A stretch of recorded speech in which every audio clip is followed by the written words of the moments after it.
Ang kwentong ito ay tungkol sa batang lalaki na si Bam na walang ibang hinangad kundi makita ulit ang kaibigan niyang si Rachel. Nagkahiwalay sila simula nang nagpa siya si Rachel na umakyat sa Tower of God para umano matupad ang pangarap nitong makita ang mga bituin. Ang sino man na makakaakyat sa tuktok ng tore na ito ay makakamit ang anumang hilingin. Ilang segundo lang matapos pumasok si Rachel sa tore ay nakapasok din sa loob si Bam. Nakita niya dito si Hidden na isang tagapag-alaga sa tore. Itinuturing si Bam na isang irregular dahil hindi siya kasama sa mga napili ni Hidden para akyatin ang tore. Pero binigyan siya ng pagkakataon na makaakyat sa susunod na palapag kung malalampasan umano niya ang pagsubok na ibibigay ni Hidden.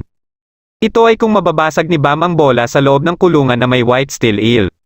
Nilapitan kaagad ito ni Bam ngunit dumating naman si Yuri na prinsesa ng Jahad kasama ang navigator na si Evan. Para kay Yuri ay mahina si Bam para sa isang irregular kaya gusto niya itong pigilan dahil baka mapatay lang ito ng steel eel na kahit umano mga nasa ika-20 palapag na ay nahihirapang talunin ito. Para kay Hidden ay sapat lang umano ang ganitong pagsubok kay Bam dahil isa siyang irregular. Dahil nagustuhan ni Yuri si Bam ay pinahiram niya ito ng kanyang Black March. Natanging mga prinsesa lang ng Jahad ang pwedeng humawak sa sandatang ito. Pagkapasok ni Bam sa kulungan ay kaagad siyang nilamon ng steel eel ngunit inatake niya ito sa loob dahilan para iluwa siya kaagad nito. Nakita ni Hidden na nalampasan ni Bam ang punto ng pagsubok na ito na lampasan ang takot ng kamatayan. Sinubukan kaagad ni Bam na basagin ang bola ngunit hindi niya ito mabasag. Habang paulit-ulit niyang inaatake ang bola ay naalala niya ang araw ng tinulungan siya ni Rachel. Nang aatakihin ulit siya ng steel eel ay sinabihan siya ni Evan na hilingin niya sa Black March na pahiramin siya ng kapangyarihan nito. Sinubukan ito ni Bam at kaagad din itong tinupad ang hiling niya na kahit si Yuri ay hindi ito magawa. Dahil nagustuhan si Bam ng babae mula sa Black March ay tinulungan niya si Bam na makapunta sa ikalawang palapag para sa susunod na pagsusulit. Nagpasya naman sila Yuri na sundan si Bam dahil hawak pa nito ang Black March niya. Ang pagsusulit naman sa ikalawang palapag ay labanan ng 400 kalahok at ang matitirang 200 ang siyang makakapasa dito. Pagkaumpisa ng pagsubok ay kaagad na inatake si Bam at napatay naman ang ibang kalahok ang umatake sa kanya. Babarilin na sana siya ng isa sa mga kalahok nang dumating si Rock at sinira ang baril nito. Naramdaman ni Rock na may kakaiba sa sandatang hawak ni Bam kaya pinuntahan niya ito at kasama si Kun at isa pang kalahok ay nagkaharap-harap sila. Gustong labanan ni Rock si Bam para umano mas lumakas pa siya. Inatake ni Rock si Kun ngunit nakailag lang ito at aalis na sana siya para maghanap ng mga makakasama nang mapansin niya ang Black March na hawak-hawak ni Bam. Bumalik siya kay Bam at nagtago sila para maligaw nila si Rock. Naglaban naman sila anak at si Hats at pinapanood lang sila ni Shabiso. Nagtago muna sila Bam at Kun hanggang sa umabot na lang sa 200 ang kalahok. Nararamdaman ni Kun na may kakaiba kay Bam dahil pinagkatiwalaan ito ng prinsesa ng Jahad sa Black March. Dahil dito ay alam ni Kun na mas mabuting makipagtulungan kay Bam. Nahanap naman sila ni Rock at nang aatake na ito sa kanila ay sakto namang nakumpleto na ang 200 na kalahok. Sinabihan sila na bumuo ng grupo na binubuo ng 3 miyembro sa loob ng 5 minuto.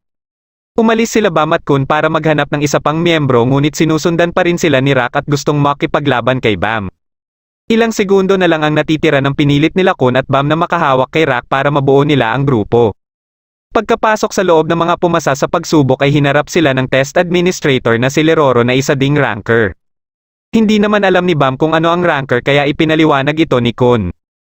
Ang mga ranker umano ang mga nakaabot na sa tuktok ng tore kung nasaan ang hari ng Jahad. Para kay Leroro ay marami umano ang nakapasa kaya kailangan niya munang salain ang mga karapat-dapat lang.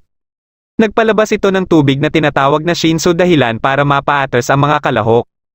Ang sino man ang makakalampas dito ay makakapagpatuloy ngunit kung may kahit isang miyembro sa grupo ang hindi makalampas ay silang lahat babagsak. Hindi akalain ni Leroro na hindi pala nasama ng Shinsu paatras si Bam. Babalik sana si Bam pero sinabihan siya ni Leroro na pasado na umano siya at napasabi na lang si Leroro sa kanyang sarili na dumating na ang isang halimaw. Habang hinihintay nilang dalawa ang mga magtatagumpay na makalampas sa harang ay nagpustahan muna sila kung sino ang unang makakalampas sa Shinsu. Dahil pareha sila ng unang pinili at tama ito ay pinagbigyan ni Leroro si Bam na magtanong sa kanya. Tinanong naman ni Bam kung nakita ni Leroro si Rachel. Dahil hindi umano ito nakita ni Leroro ay nagtanong ulit si Bam tungkol naman sa sinasabing irregular. Ipinaliwanag muna ni Leroro na nahahati umano sa 3 ang tore.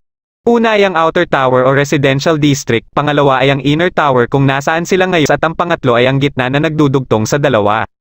Tinatawag na irregular ang mga galing sa outer tower na hindi napili ni Hiden ngunit nagawang makapasok sa unang palapag ng tore. Naabala naman ng isang kalahok ang kanilang pag-uusap kaya nilapitan ito ni Leroro. Ipinadama ni Leroro sa kanya ang nagagawa ng Shinsu at ganito umano araw-araw mula sa ika-30 at pataas na palapag.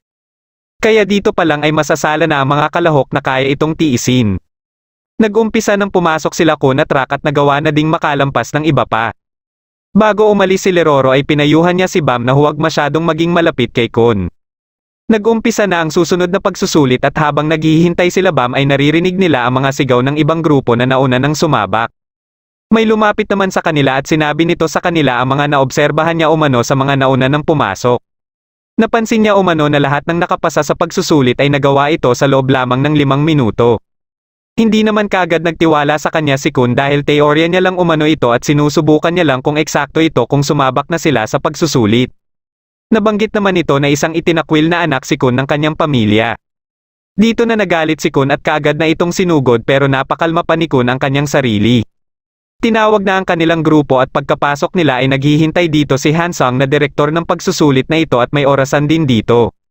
Ayon sa kanya ay para pumasa sa pagsusulit ay kailangan nilang mabuksan ang tamang pinto sa loob ng 10 minuto. Pagkaumpisa ng pagsusulit ay nag-isip kaagad si Kun ng solusyon habang nagwawala naman si Rak at pinipigilan ni Bam. Hindi makapag-isip ng maayos si Kun dahil sa naalala niya ang kapatid niyang si Maria at ang nakaraan niya. Bago pa sumapit ang ika-5 minuto ay nakita na lang ni Kun na sinipa ni Rak ang isang pinto at nagkulay green ang ibang pinto. Akala ni Kun ay bumagsak sila ngunit sinabi ni Hansung na pumasa umano sila. Ang solusyon pala sa pagsusulit na ito ay kailangan lang nilang magbukas ng pinto bago pa sumapit ang ika-5 minuto. Bago pa sila lumabas ay nagkaroon muna ng sagutan sila Kun at Hansung. Tungkol ito sa kapatid niyang si Maria na napili bilang prinsesa ng Jahad. Naayon pa kay Hansung na ang sugat na iniwan nito kay Kun ang dahilan para hindi na nagtitiwala pa sa iba si Kun. Pagkatapos naman makapasa ng ibang grupo sa pagsusulit ay pumasok ang nilalang na nakausap nila Bam kanina. Inutusan pala ito ni Hansung na bigyan ng hint ang mga kalahok tungkol sa pagsusulit.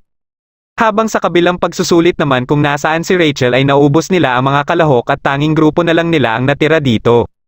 Dahil sa pangyayaring ito ay kwenestyon ni Hansung si Quant kung tama ba ang ginawa niyang pagsasagawa ng pagsusulit. Ayon kay Quant ay pinagsabay niya umano isagawa ang una at pangalawang pagsusulit para umano mapabilis ito. Nakiusap ito kay Hansung na pagtakpan siya sa ginawa niya at baka malaman ito ng mga nakakataas. Pagkaalis ni Quant ay tinawagan naman niya si Leroro para magsagawa ng pagsusulit na kasama ang grupo nila Rachel. Habang naghihintay sila Bam sa susunod na pagsusulit ay nakausap nila si Shibisu. Dumating naman si Leroro at sinabi ang bonus test umano na pwede nilang salihan. Voluntaryo ang pagsali sa pagsusulit na ito at walang epekto sa mga hindi sasali. Ngunit ang mananalo naman sa pagsusulit na ito ay ikokonsiderang pasado na sa lahat ng pagsusulit at pagkakalooban ng permiso para makaakyat ng tore. Dahil dito ay lahat ng kalahok ay sumali sa pagsusulit na ito. Sa pagsusulit na ito ay kailangan lang maprotektahan ng grupo ng nasa trono ang korona hanggang matapos ang pagsusulit. Tinatawag itong crown game at ibig sabihin ay mas mapapagod kaagad ang unang grupo na magproprotekta sa korona dahil sa dami ng grupo na kailangan nilang talunin. Kasama nila sa pagsusulit na ito ang grupo nila Rachel at naramdaman naman ni Rak ang matinding kapangyarihan umano ng isang sandata mula sa isang silid dito. Unang sumabak ang grupo nila Shibisu at ang isa pang grupo. Mag-isang nilabanan ni Anak ang kabilang grupo at natalo niya ito kaagad. Sinuot ni Anak ang korona at siya ang umupo sa trono habang sila Hats at Shibisu naman ang makikipaglaban para protektahan ang korona na suot ni Anak. Nakita naman ni Bam si Rachel at paulit-ulit niya itong tinatawag ngunit hindi ito sumasagot. Nagpa siya si Lauro na sumali ang grupo nila sa susunod na round.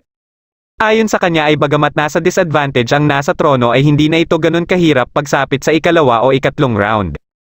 Habang paparami ang grupo na kasali bawat round ay mas mabuti nang makaupo kaagad ngayon pa lang sa trono kaysa makipag-agawan sa susunod na round sa mas maraming grupo. Para sa susunod na round ay lumabas ang dalawang grupo para tangkain na agawin ang korona at kasama na dito ang grupo nila Lauro. Mabilis na natalo ni Hats ang isang grupo ngunit nahirapan naman si Shibisu sa grupo nila Lauro kaya tinulungan siya ni Hats. Nagising naman si Lauro at inatake si Anak ngunit hindi ito tinablan. Ginamit ni Anak ang kapangyarihan ng kanyang sandata kaya nahirapan na sila Lauro. Naramdaman naman nito ang Black March na daladala ni Bam na nakakaramdam din sa sandata ni Anak. Dito na nagkaroon ng pagkakataon sila Lauro na bumalik na lang sa silid nila para magpa-disqualified. Inatake ni Anak ang silid nila Bam at sinabihan si Bam na ibigay sa kanya ang Black March. Dahil isa umano ito sa 13 sandata na pagmamayari ng mga prinsesa ng Jahad na kapareho ng kanyang sandata na Green April. Dito na din niya sinabi na isa siya sa mga prinsesa ng Jahad. Dumating dito si Leroro para pigilan si Anak at dito na nakipagpustahan si Anak kay Bam. Kung manalo umano sila Bam sa crown game ay ibibigay niya ang kanyang Green April at kung matalo sila ay kukunin niya ang Black March. Sumang-ayon dito si Leroro ngunit nagdalawang isip muna si Bam. Dahil kay Rakatkun ay pumayag na din si Bam at nag-umpisa ulit ang crown game. Sa pangatlong round ay may 3 grupo ang kasali kasama ng grupo nila Bam. Nagpaunahan kaagad sila sa korona ngunit naunahan sila ni Kun at nilagay niya ito sa bag niya. Habang inaagaw nila ang korona kay Kun ay kinuha niya ito at inihagis para pag-agawan nila. Hindi nila alam na peke pala ang koronang inihagis ni Kun at ibinigay kay Bam ang totoong korona. Sabay-sabay silang sumugod kay Kun ngunit nilabanan na sila ni Rak at natalo silang lahat. Sa ika-4 na round ay 3 grupo ulit ang susubok na makuha ang korona. Inalok ng isang grupo na magtulungan umano sila para makuha ang korona. Hindi nila alam na ang isang grupo pala ay mga kaalyansa ni Kun na tinulungan niya noong unang pagsusulit pa lamang. Nilagay niya ang mga ito sa bag niya para makalampas hanggang ikatlong pagsusulit kaya naramdaman din ito ni Hansong.